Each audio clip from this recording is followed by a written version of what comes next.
think he saw things the rest of us don't.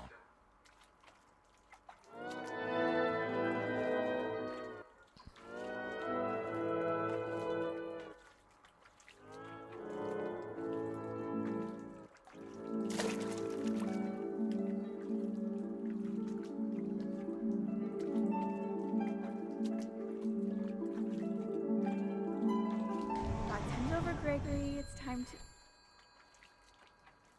Oh man. Hello? I thought the mother was gonna... I told you I don't want to talk right now.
Gregory?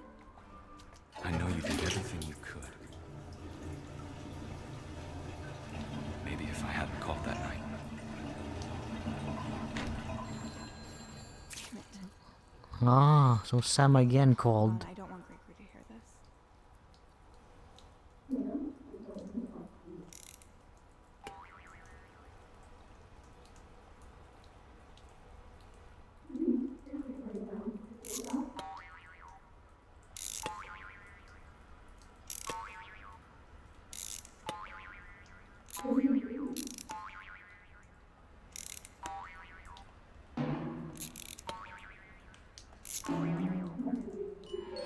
I wish you could have told us. Oh shit! About I the world freaking saw. drowned! No!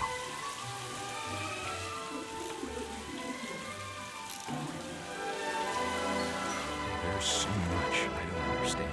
Oh, About Gregory. fuck! About everything.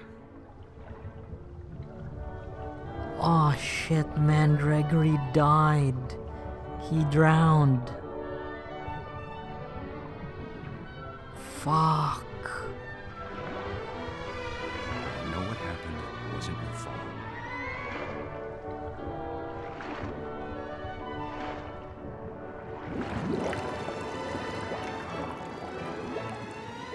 I'm sure he's happy. And he'd want you to be happy too. Fuck. Okay.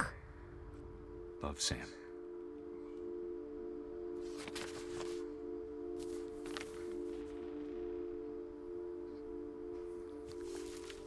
Man, poor Gregory.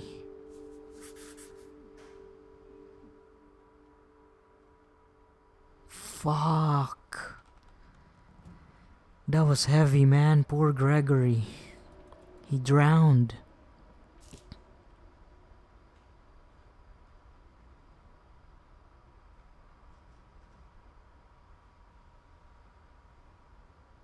Just a year old. Damn it.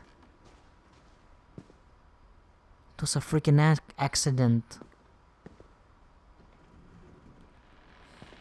I can't imagine my mom ever writing poetry, and yet...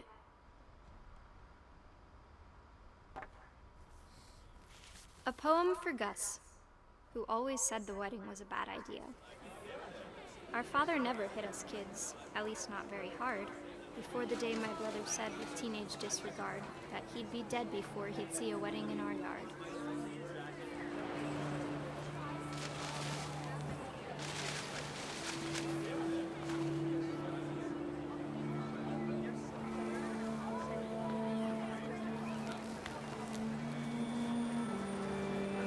My father made him come, of course, but Gus stood far apart, just flew his kite and bottled up the storm inside his heart.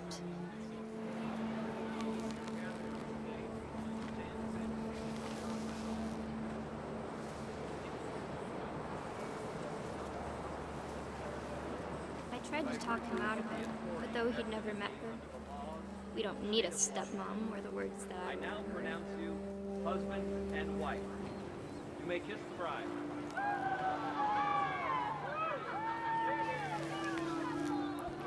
Ah man, I think I know how Gus died here.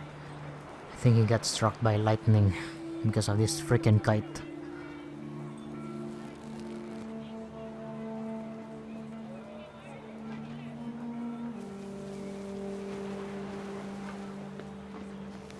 When the time for photos came, Dad ordered him to come here. But Gus declined and as a sign held up his middle finger.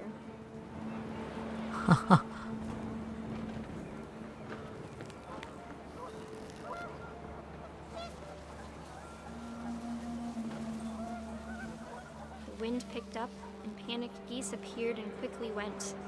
But all the humans did that day was go inside the tent.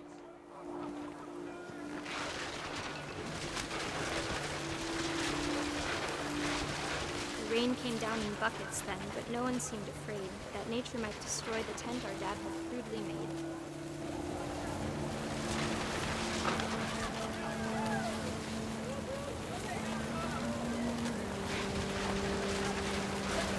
The thunder sounded much too close and full of angry power.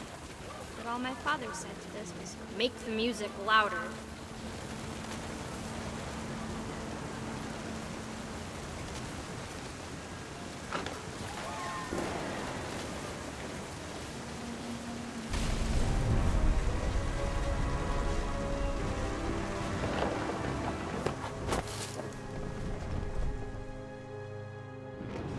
I wish that I could truly say I thought about you on that day. Out there on the beach alone, just you, the wind, the sea, and foam. But I didn't, until we found you. Oh man.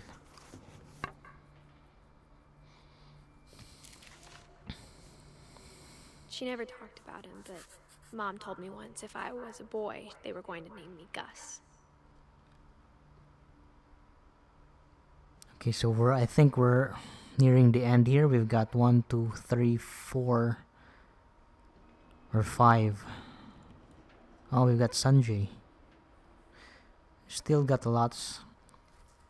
It's either Gus was killed by lightning or he just got hit by a tent or something. But I'm guessing the lightning is a more concrete death. Because of this kite.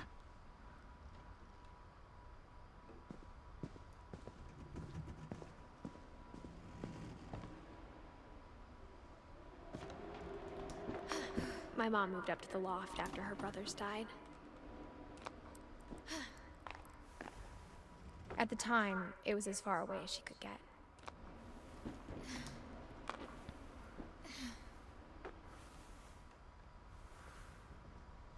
Now I've got Dawn here. Religion was another thing my mom never talked about, but I think it helped her a lot after her dad died.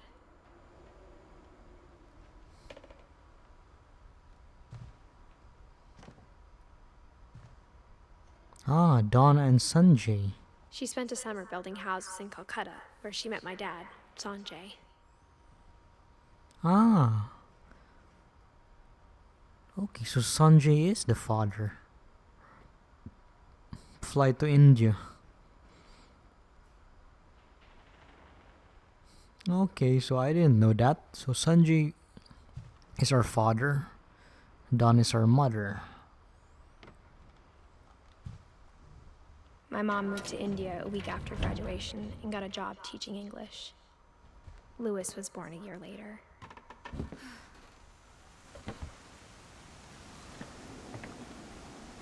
Oh man, I think the ending of this game would be us, Edith. We're gonna die in this place. When my dad died, I don't think Mom knew where else to go. Wait, how did Sanjay die? I'm sure Edie was happy to have her back.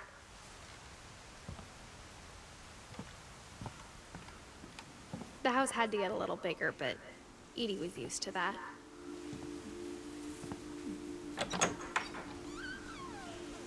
And for a while, things were good.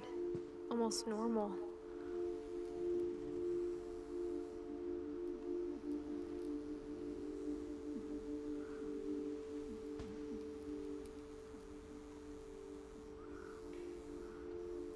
But it didn't last.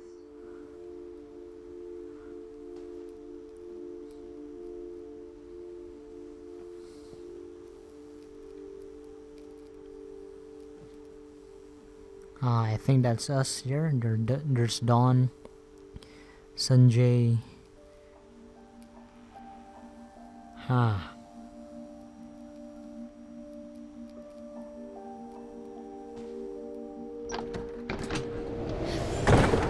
The beginning of the end was Milton's 10th birthday, when Edie gave him a castle.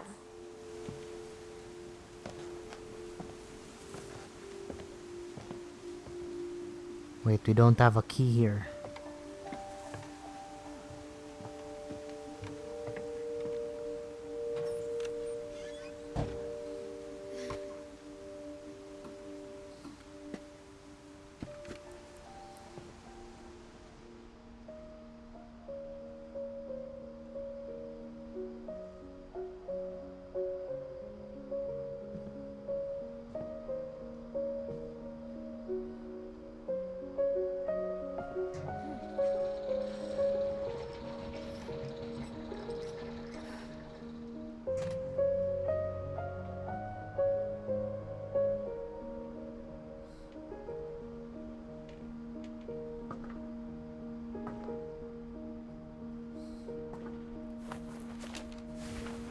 Milton Finch in The Magic Paintbrush.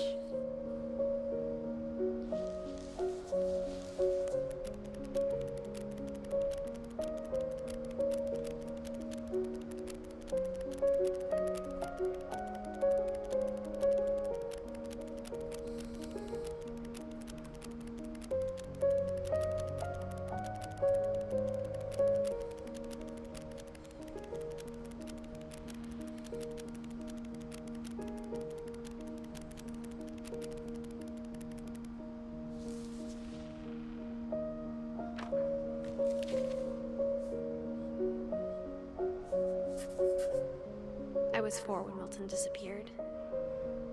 Ah, so Milton disappeared. But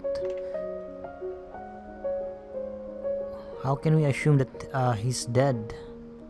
2003.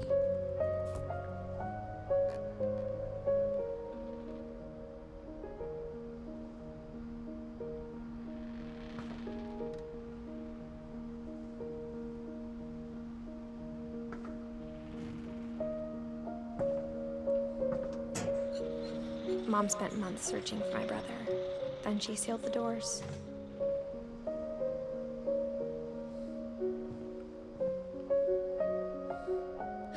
whatever Milton had found in the house. Mom didn't want it getting out. Ah. Man, I think there's a secret behind these killings. No, the curse. There's something hiding here in the Finch's family. It's just so weird, man. Like, why did Milton disappear too? He may have found something out of this secret. Mom definitely blamed Edie, but I think Lewis blamed himself. After he graduated, he just spent more and more time in his room. Until Mom got him a job at the cannery.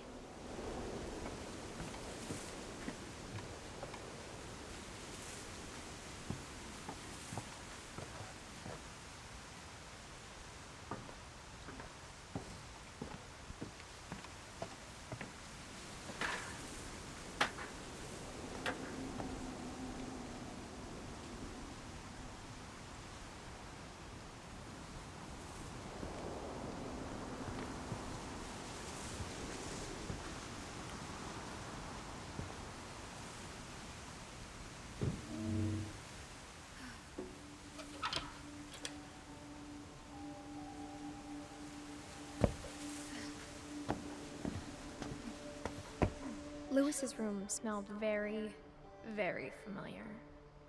That part of him lived on.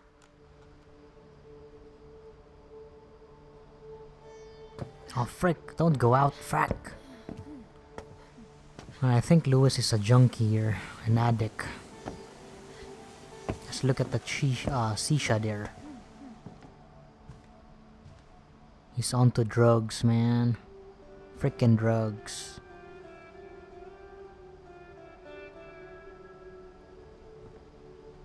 Lewis and I spent a lot of time playing games together, but he was surprisingly bad at them. He died a lot.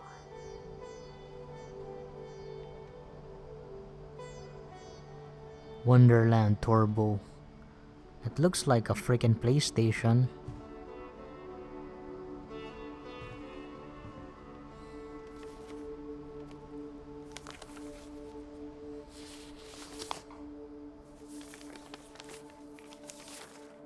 Dear Mrs. Finch, as Lewis's psychiatrist, I can understand your desire for an explanation. As I see it, the trouble began in January, shortly after we convinced your son to seek treatment for substance abuse.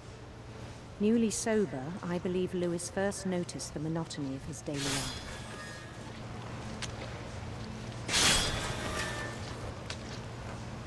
He kept working at the cannery, but he withdrew part of himself. In our sessions, I saw the same behavior. His mind began to wander.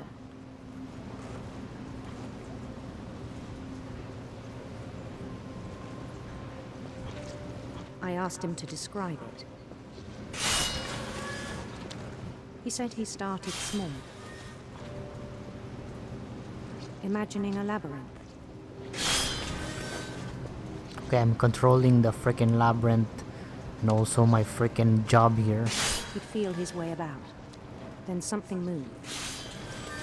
Bats. Bats? And toads.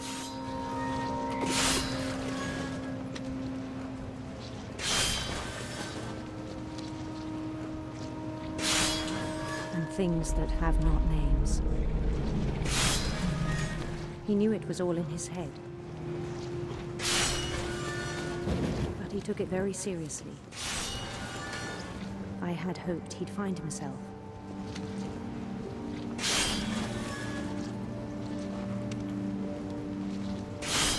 But he found something more. Whoa, freaking I worried man. about him then. It's freaking awesome, Daydreaming man. at the cannery. I spoke with his boss. I think his freaking arm is gonna get cut off. But he said Lewis had become a model employee, Methodical, tireless, focused. Like a whole new Lewis. So I let him go on.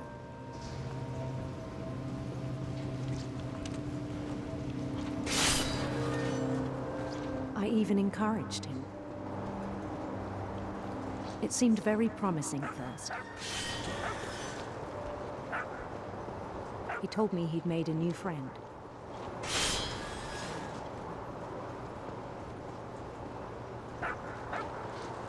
On the edge of a city he named Lewis Topia. He built the city up slowly, brick by brick.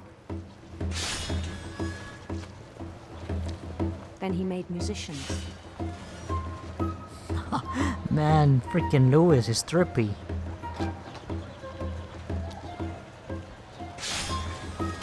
And songs for them to play. He talked about starting a band.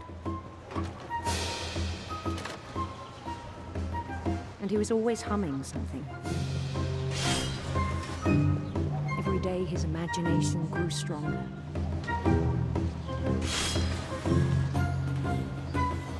He no longer spoke at the cannery. But his chopping was as reliable as ever. Then one day it struck him that all the cheering crowds, even the stones under his feet, were all in his imagination, so he could do whatever he wished.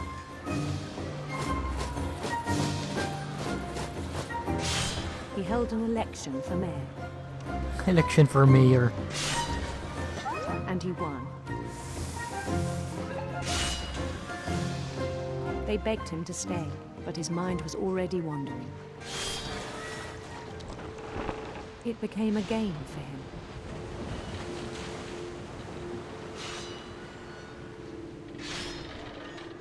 He'd conquer a city, then immediately push on.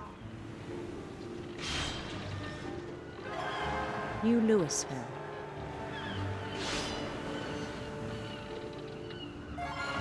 St. Louis. He started drifting away from our reality.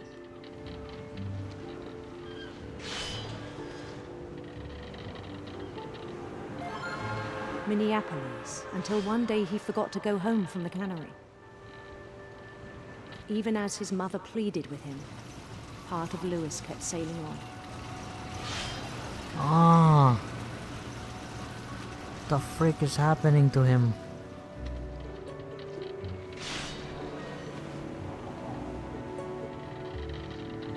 In Louisburg, he heard rumors of a handsome queen. handsome queen.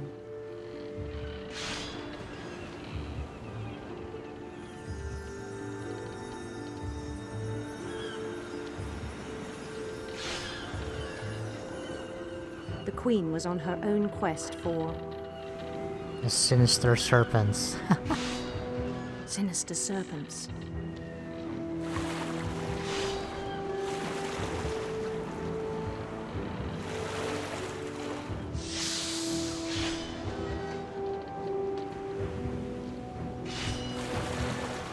He followed the sound of her Silver harp. silver harp.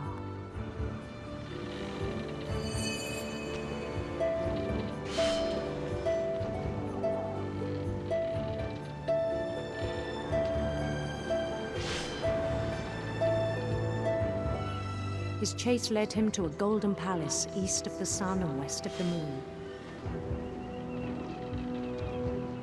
Even then, his logic remained sound. He knew the world was all in his imagination.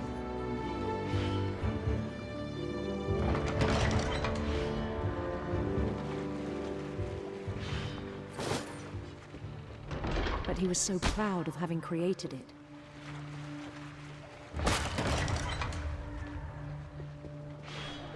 In his own eyes, he'd become something greater than a king.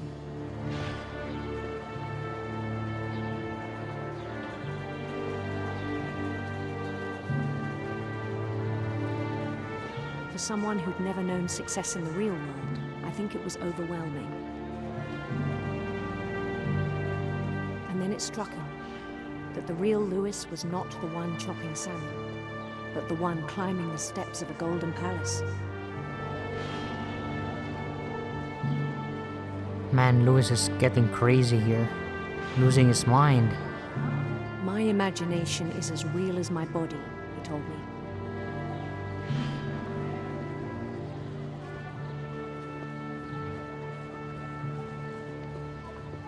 It was hard to argue with him.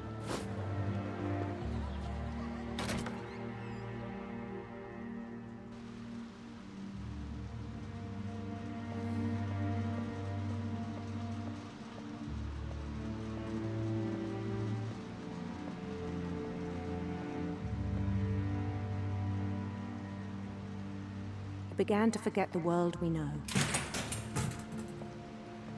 Oh shit, no. Gonna I think freak. it pained him to remember Lewis, the cannery worker.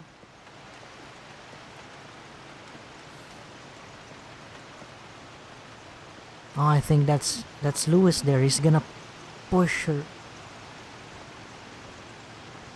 I'm gonna get killed He here. began to despise the man with a royal contempt. I'm gonna get killed here.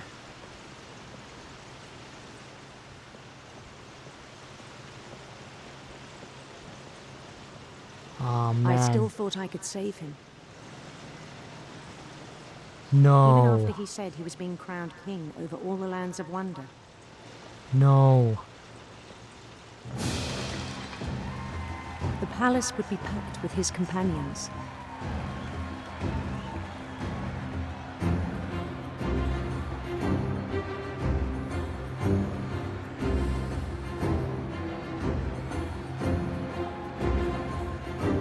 Including the wise Calico who'd insisted on inviting him.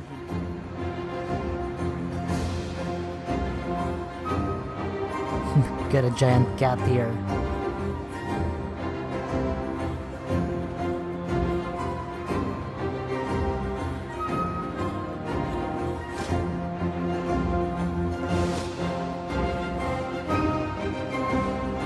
His queen waited, holding his crown.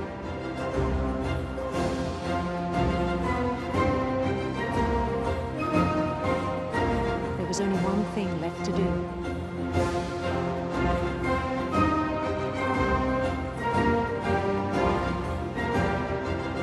Bend down his head. Oh shit. Bend down his head. Fuck. No man, my freaking head. Holy shit.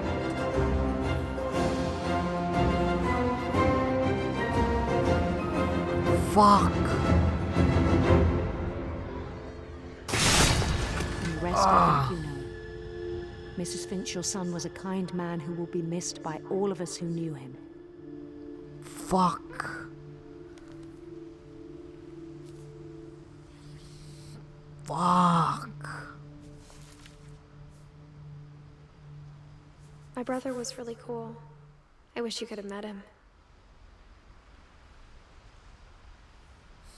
Man, holy shit.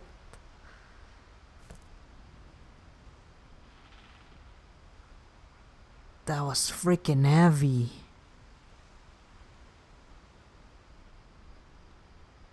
Damn. Ooh, let me breathe here first. He's gonna digest this. So Lewis got freaking his head cut off because of his imagination. Damn. Holy shite.